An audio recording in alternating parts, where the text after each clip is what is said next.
Next question, we are starting with next set of gravitation. So as you know, second set may maybe there is possibility of repetition of some questions. So we just skip those questions. Assuming Earth to be a sphere of uniform density, what is the value of gravitational acceleration in a mine 100 kilometer below the Earth's surface, or radius of Earth is 6400 kilometer? बहुत simple question है. I can tell you without solving this question, the answer is going to be A. उसका reason है, of course you know कि G value at depth is G 1 minus D by R. The moment you see this, अगर आपको अच्छे से calculations आते हैं तो G is 9.8, 1 minus D is 100. Convert करने की जरूरत नहीं है क्योंकि ये D और R दोनों किलोमीटर में है. राइट तो क्वेश्चन पढ़ते से ही तुम्हारे दिमाग में ये ध्यान में आना चाहिए कि this is 63 by 64. So 63 by 64 is slightly less than 1. A number slightly less than 1 multiplied by 9.8 is a number slightly less than 9.8, which is 9.66. So no need of calculation. Done.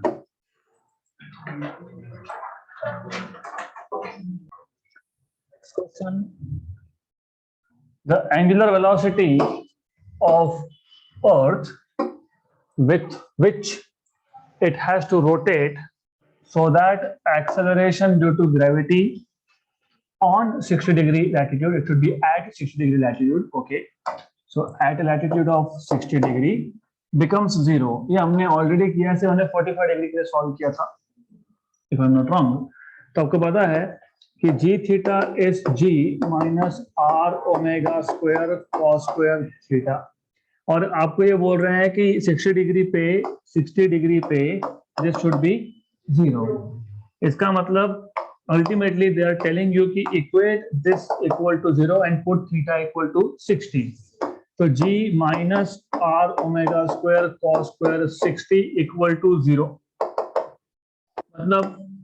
मतलब ये g equal to r omega square cos square 60. ये हमने half already solve करके रखा है. If you remember कल के ही example में आपको सिर्फ ओमेगा फाइंड करना था, वैल्यू नहीं, यहाँ पे वैल्यू फाइंड करना. If you do not remember it was √2 under root of g by r, ऐसा कुछ तो था. तो if you solve this, g equal to r omega square cos square 60 is cos 60 is 1/2, तो उसका स्क्वायर 1/4. Very good. तो omega square is 4g by r. तो omega is 4 का root is 2, root of g by r. That is what I told you कि हमने already किया है. ये कल का एग्जांपल था यहाँ तक. अब सिर्फ आपको वैल्यू सब्स्टिट्यूट करनी है and then you are done practically. So it is very simple. Then omega is 2 root of g की वैल्यू 10 ले लो. 6400 किलोमीटर, उसको मीटर में कन्वर्ट करो, ऊपर लेके जाओ. 2 10 पावर माइनस 2 बराबर 6400. इसको रहने दो ऐसा, कोई प्रॉब्लम नहीं है. This is 80. 6400 का स्क्वायर रूट होता है 80, तो 2/80 और ये 10 पावर -1. करेक्ट. तो दिस इज 1/40, 10 पावर -1. अब ये 0 भी ऊपर गया, -2. 1/4 कितना? 0.25 इंटू 10 पावर -2, मतलब 2.5 into 10 power -3. Option number A. So this is how you are supposed to solve. Calculations karna, you have to learn how to simplify things.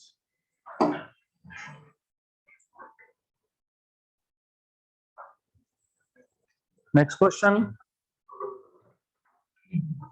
The gravitational potential in a region is given by V equal to 3x plus 4y plus 12z joule per kilogram. The modulus of gravitational field at x equal to 1, y equal to 0, z equal to 3 is.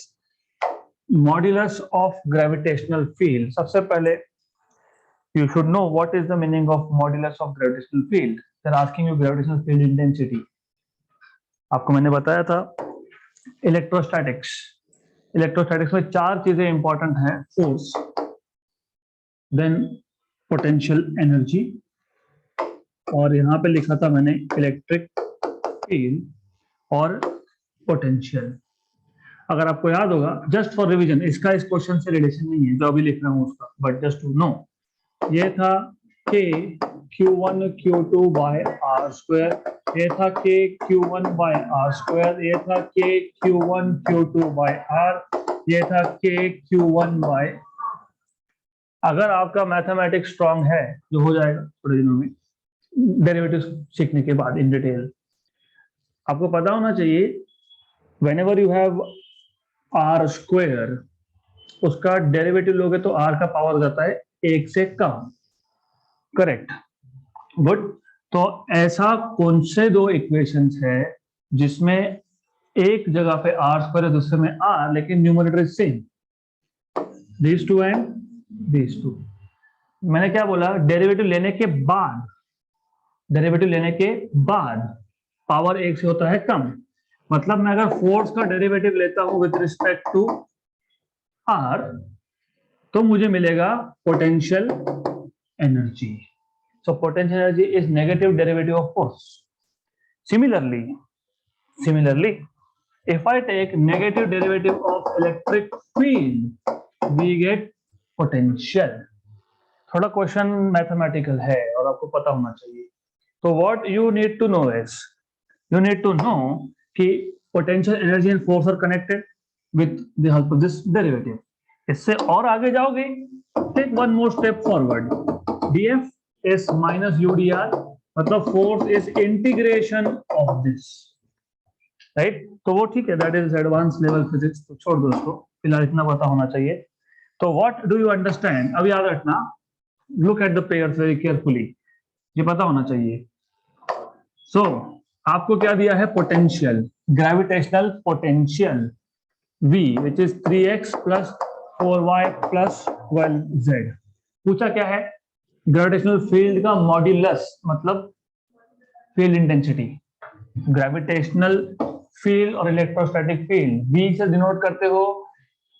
अगर आपको याद होगा, potential की बात कर रहा हूं मैंने अभी बताया, इलेक्ट्रिक फील्ड क्या लिखा था मैंने, electric field k q, exactly k q by r square, और ये क्या था, k q by, correct, is this clear? तो how will you connect these two, तो ये पता होना चाहिए आपको। अगर आपको फील्ड इंटेंसिटी पूछा है, दिया क्या है, पोटेंशियल, तो I just told you field intensity, मैं यहाँ पे I लिख रहा हूं क्योंकि ये ग्रेविटेशनल फील्ड इंटेंसिटी है, इलेक्ट्रिक फील्ड में लिखूंगा मैं E। तो gravitational field intensity IG can be obtain by taking derivative of potential. लेकिन अगर हमारे पास पोटेंशियल में सिर्फ x होता तो हम लिखते dx, y होता तो हम लिखते dy, और z होता तो लिखते dz, लेकिन यहाँ पे तीनों है। जब तीनों हो तो हमको यूज करना पड़ता है एक ऑपरेटर जो होता है वेक्टर ऑपरेटर, इसको बोलते हैं डेल्टा ऑपरेटर। ये क्या है, ये वेक्टर ऑपरेटर है, डेल ऑपरेटर या डेल्टा ऑपरेटर, क्या है ये, वेक्टर है। पोटेंशियल कभी वेक्टर होता नहीं है, potential is a scalar quantity, right. अब ये डेल ऑपरेटर होता क्या है ये पता होना चाहिए। इट कंटेन्स 3 डेरिवेटिव्स, क्यों, क्या यहाँ पे क्या है, x, y और z, तो इसमें भी 3 डेरिवेटिव होते हैं। और याद रखना notation, this is called as डाबा। जिन्होंने सुना नहीं होगा, those who have done already previous classes right from chapter 1, उनको पता होगा। आप जब ऐसा लिखते हो तो बोलते हो डेरिवेटिव ddx, ऐसा जब लिखते हो तो डाबा, डाबा बाय डाबा x। डाबा मतलब partial derivative, what is the meaning of partial derivative वो भी बताता हूं, वेट अ मिनट, एक एक करके। तो ये जो डेरिवेटिव है, दिस इज डाबा डाबा x of I cap of नहीं, डाबा डाबा एक्स आई कैप, डाबा डाबा वाई जे कैप और डाबा डाबा जेड के cap. What is this dhaba and what is D? देखो ऐसा है, मेरे पास एक फंक्शन है एफ ऑफ एक्स, उसमें सिर्फ है एक्स और a constant. I don't care for constant क्योंकि उसका डेरिवेटिव क्या होता है? जीरो. लेकिन क्या है? सिर्फ एक्स. तो जब मैं डेरिवेटिव लूंगा मैं डायरेक्टली बोल दूंगा derivative with respect to x, correct. लेकिन इमेजिन इसमें y भी होता और मैं डेरिवेटिव ले रहा हूं विथ रिस्पेक्ट टू x, तो मैं अभी d नहीं लिख सकता, मुझे बताना पड़ेगा डावा. मतलब आप बोलना ये चाहते हो कि इस f में दो वेरिएबल है x एंड y, आप डेरिवेटिव ले रहे हो with respect to only one. इसको बोलते हैं पार्शियल डेरिवेटिव्स, क्योंकि फंक्शन जिसका आप डेरिवेटिव ले रहे थे उसमें दो वेरिएबल थे, कौन से? x और y, करेक्ट. लेकिन आपने डेरिवेटिव लिया only with respect to x, तो इसको बोलते हैं डाबा, पार्शियल डेरिवेटिव्स, और प्रोनाउंस करते हैं डाबा. और जब पूरा डेरिवेटिव होता है तो डी. गुड. अब ठीक है, if you don't know doesn't matter, I just want you to know general symbols. Good. अब हमें करना क्या है? हमें फाइंड करना है आई. क्या दिया है? v. फॉर्मूला पता है क्या? आई जी मतलब gravitational field intensity is equal to minus derivative of potential, minus derivative potential. लेकिन कौन सा derivative? Del operator. Del operator क्या है? डाबा डाबा एक्स आई कैप, डाबा डाबा वाई जे कैप प्लस डाबा डाबा जेड के कैप. गुड. तो अब ऑपरेट कर दो, तो आई जी माइनस ये जो ऑपरेटर था, ये ऑपरेटर को ऑपरेट करना पड़ेगा किस पे? किस पे? वी पे. अरे वी पे करना पड़ेगा ना, वी है ना यहाँ पे, तो यहाँ पे वी है. अब वी पे ऑपरेट करना मतलब वी को अंदर लाना. So what you will do in this case is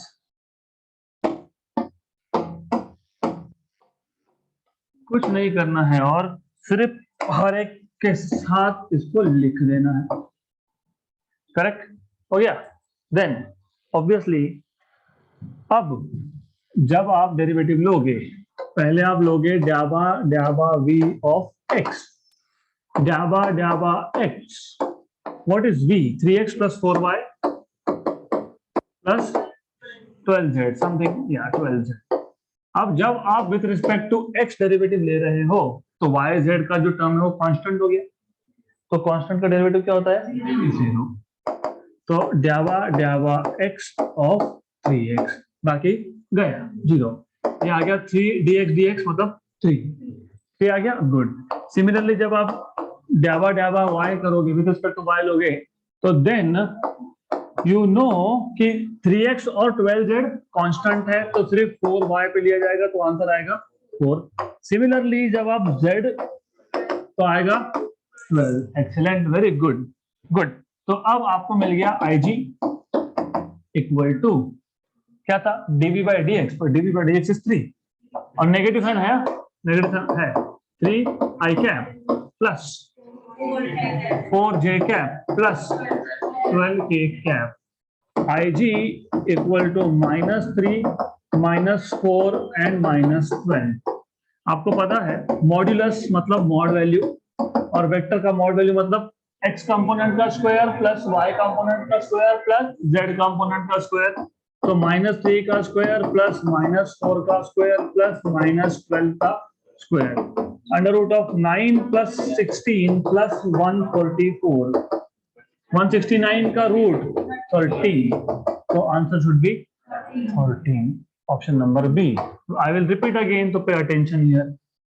what you need to know is, first of all, potential अगर दिया है और फील्ड पूछा है तो पोटेंशियल का डेरिवेटिव आपको देता है फील्ड, राइट. यहाँ पे इलेक्ट्रिक फील्ड की बात नहीं हो रही, यहाँ पे हो रही है ग्रेविटेशनल फील्ड की. इलेक्ट्रिक फील्ड निकालना होगा तो भी सेम फॉर्मूला है. तो you just need to know field intensity is negative del operator operated on potential.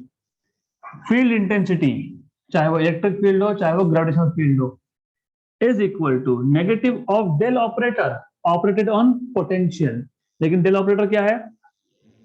Dhaba dhaba x i cap plus डाबा डाबा y j कैप प्लस डाबा डाबा z k कैप. कुछ नहीं करना, सिर्फ डेल की जगह पे इसको लिख देना. फिर ये v पहले के साथ, दूसरे के साथ, तीसरे के साथ. जब इंडिविजुअल डेरिवेटिव लोगे तो जब derivative with respect to x ले रहे हो तो बाकी टर्म्स जिसमें x नहीं है वो कांस्टेंट, उसका डेरिवेटिव 0। तो सिर्फ कौन कंट्रीब्यूट करेगा? पहला टर्म।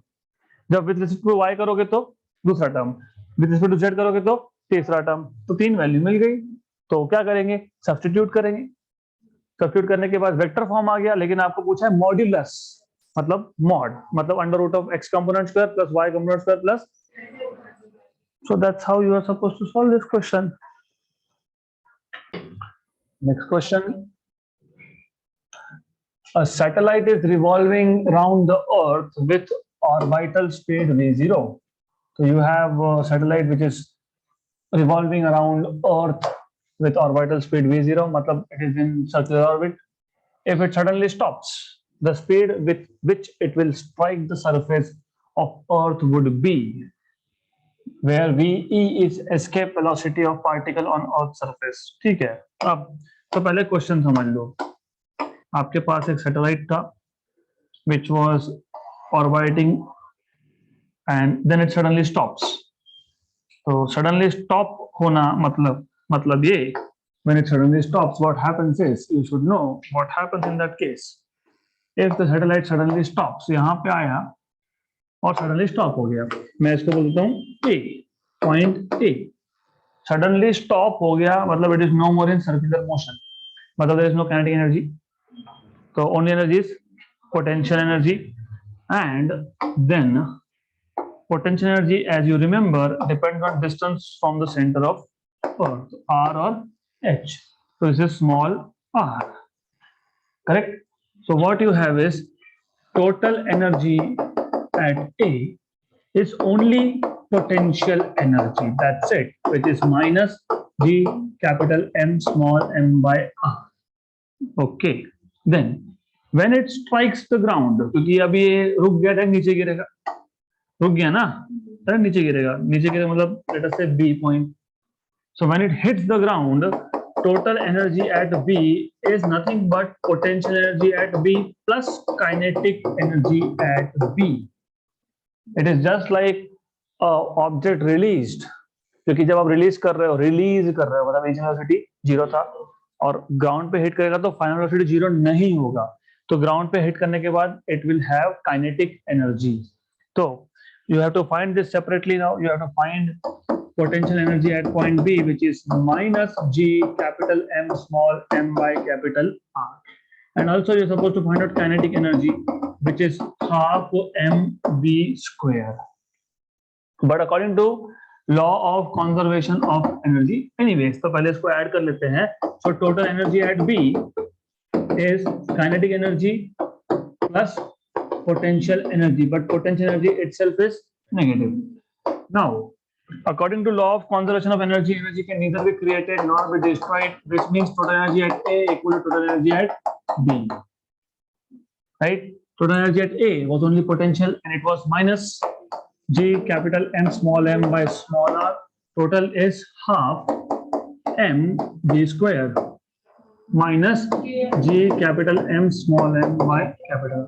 Shift this side, तो half m V square. क्यों शिफ्ट? क्योंकि V फाइंड करना है, हाँ V फाइंड करना है, इसलिए उसको एक साइड रखो, बाकी सबको change. Minus G capital M small m by small r plus, right? Now you should know very well. अब एक काम करो, m को कॉमन निकाल लो और कैंसिल कर दो। तो मैं पहले ही कर देता तो मेरे पास ये m नहीं बचता, correct?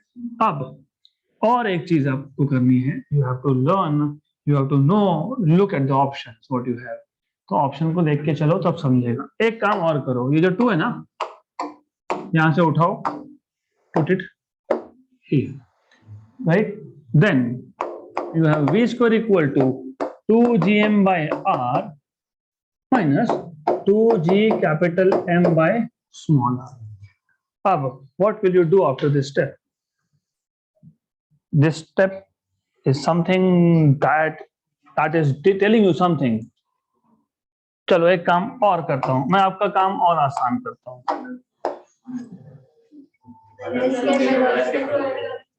escape velocity was defined at the surface of Earth under root of gm by capital R, correct?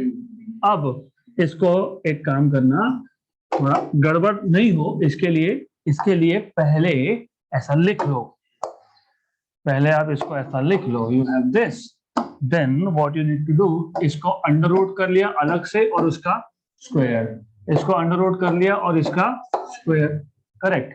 तो now b square equal to this is what, escape velocity 11.2, कितने को भी बिठाओ सेम, बी स्क्वायर माइनस, एक काम करो ये √2 है उसका स्क्वायर कर लो, मतलब उसको बाहर रखो इन शॉर्ट, राइट। मतलब बेसिकली मैं ये करना चाह रहा था, इसको मैंने अंदर लेना ही नहीं था, 2 को I don't want to take it inside, मुझे 2 को इसके अंदर लेना नहीं है, राइट। तो you have to remember this, what is this, critical velocity का स्क्वायर। तो v equal to under root of v escape square minus 2 times of v critical का स्क्वायर, क्रिटिकल को ऑर्बिटल भी बोलते हो, लुक है क्या, ऑप्शन नंबर डी।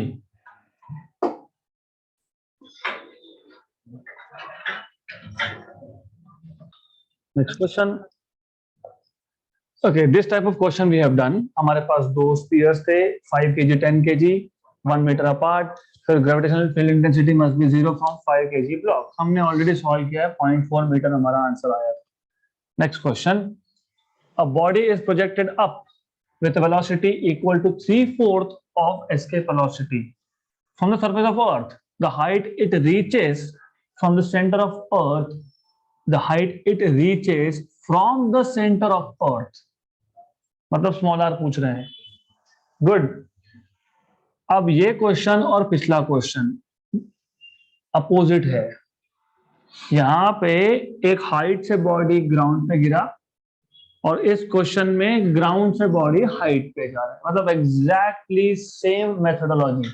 तो आप इनफैक्ट यहां पे आप यही डायग्राम यूज करो, सिर्फ करना क्या है, you just have to do that again same चीज।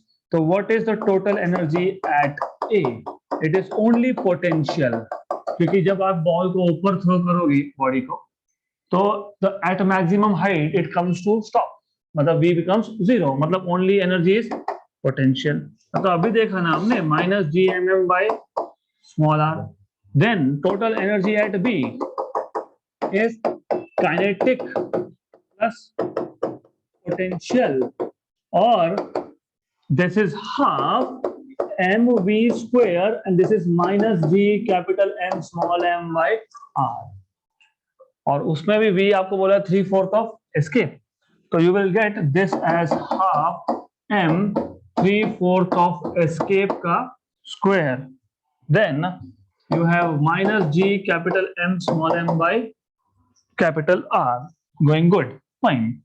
Then you should know this is of course ये 3/4 का square जो है this is 9 और नीचे 16 to the 32, तो 32 small m, escape velocity का square, escape velocity का square 2gm by r minus gm by r, gmm by r। तो अब आप क्या कर सकते हो, इसमें से you can take out some few things, अच्छा ये 2 भी है ना यहाँ पे, 1 and 16, good. You can take out capital G capital M small m by r common, 9 by 16 minus 1 -7 by 16 -7 by 16, लगभग आ गया आंसर।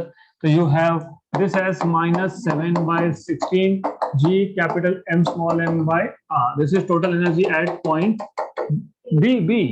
B ground. A तो सिर्फ पोटेंशियल था, राइट, और A मैक्सिमम हाइट पे सिर्फ पोटेंशियल है, तो कुछ है ही नहीं कैलकुलेशन करने जैसा, you just have to write down -gmm by r, correct. Again, law of conservation of energy tells you that total energy at A equal to total energy at B. Total energy at A was -g capital M small m by small r. This is -7 by 16 g capital M small m by capital R. Minus plus हो गया, small r is 16 r by 7. No, it is B. 16R by 7. So next question. Two spherical stars, each of mass m, with their centers distance d apart, revolve under mutual gravitational attraction. Oh, okay, binary system. You know what is binary system? So you will be shocked to know, आप जो stars की बात करते हो, when you see stars, normally more than 60% of stars are binary systems. मतलब जैसे हमारा एक ही है सन, वैसे 60% से ऊपर stars they are in binary system, मतलब दे आर ट्विंस. ऐसा नहीं बोल रहा हूँ ट्विंस मतलब सेम टाइम पे बॉर्न हुए, वैसा नहीं है. No really they are not really twins but they are binary. Binary मतलब आसपास, बहुत आसपास होते हैं. गुड. तो ऐसा क्यों? आगे पढ़ो. आगे बोला है कि इनका सेंटर टू सेंटर डिस्टेंस कितना है? डी. मतलब इनके सेंटर से सेंटर का डिस्टेंस है डी. ओके. देन आगे बोला है दे two spherical stars each of mass m with the centers d apart revolve under mutual gravitational attraction about the point midway between their centers. The period of revolution is. तो ऐसा है कि they are revolving but they are revolving with the center midpoint. Total distance कितना? d. तो ये आ जाएगा d/2, ये आ जाएगा d/2. तो दे आर रिवॉल्विंग, ऐसा है, they are revolving under mutual gravitational force. Good. What is period of revolution? तो ऐसा है कि दे आर जस्ट लाइक, ये रिवॉल्व हुआ तो ये भी रिवॉल्व होगा, ऐसा दोनों they are revolving, right? They will never meet, they will never collide, but they will keep on revolving. Circular motion. Which force is essential? Centripetal. कौन देगा? Gravitational force. इसका मास कितना? m. इसका कितना? m. तो centripetal force is given by gravitational force is equal to gravitational force. Centripetal force you should know is m v square by r, but r is d/2. So d/2. Gravitational force is g m1 m2, मतलब m square by r is d/2 है ना. r square. Very good. r square मतलब ये आ जाएगा 4, right? Cancel, एक गया. तो यहां से सबसे पहले आप बना लो, ये 2b स्क्वायर आ गया, क्योंकि ये डिनोमिनेटर का डिनोमिनेटर 2 ऊपर जाएगा, ये 4b ऊपर जाएगा, तो 4g कैपिटल m/d 1 and 2. तो you have v square equal to 2gm/d. Okay. तो you have from here v square है, मतलब v है under root of 2gm/d. This is what you get. यहां तक क्लियर? एक गलती है जो मैं आखिर में बताऊंगा. Yes, there is one correction which I'll tell you at the last, because you will remember then. Okay. अभी बता दूं? ठीक है. Gravitational force is center to center distance. तो यहाँ पे ये 4 नहीं आएगा, d आएगा, राइट? हाँ, तो ये याद रखना. गुड. नहीं तो गए फिर. ये एक साइड पे d/2 लिखा ना, तो दूसरे साइड पे भी d/2 लिखना है बाय डिफॉल्ट, ऐसा आदत पड़ जाता है जो नहीं करना है. गुड. तो फाइन. तो यहाँ पे ये 2 का आएगा डिनोमिनेटर में. गुड. अब क्या फाइंड करना था? Time period. What is time period? Time period is 2πr/v. Distance by velocity. Distance by velocity ना, velocity is distance upon time. तो टाइम इज डिस्टेंस अपॉन, तो वही तो मैं बोल रहा हूँ, डिस्टेंस अपॉन वेलोसिटी. एक चक्कर में डिस्टेंस कितना? 2πr, और r क्या है? d/2. वेलोसिटी क्या है? Root of gm/2d. ये क्या है? t. टाइम पीरियड क्या फाइंड करना था आपको? टाइम पीरियड ना वो हो गया सॉल्व, ये और ये कैंसल, इसको ऊपर शिफ्ट कर दो, ID 2d by dm, D को अंदर ले जाओगे तो डी स्क्वायर करके लेके आना पड़ेगा, राइट, यस, तो you will have pi under root of 2d cube by gm, तो ऐसा कुछ है, पाई 2d क्यूब, हाँ, तो बाय gm, अभी यहाँ तो ऐसा दिख नहीं रहा, तो फिर एक काम करो, नहीं दिख रहा तो फिर एडजस्ट करो, कैसे एडजस्ट करोगे, करना पड़ेगा ना, इस 2 को लिखना पड़ेगा 4, इसको लिखना पड़ेगा 2, फिर ये 4 का रूट बाहर आ जाएगा, 2 बन जाएगा, 2 बन जाएगा, और ये 2 ऊपर से जाएगा, कुछ नहीं किया मैंने सिर्फ क्या किया, यहाँ पे 2 से मल्टीप्लाई डिवाइड कर दिया, तो 2 से मल्टीप्लाई डिवाइड किया तो 2 का बन गया 4, बाहर आके हो गया 2, बराबर, और नीचे जो 2 नहीं था वहां पे 2 आ गया, तो आ गया आपके पास ये 2 pi under root of d cube pi 2gm, है क्या, लुक, है 2 पाई b.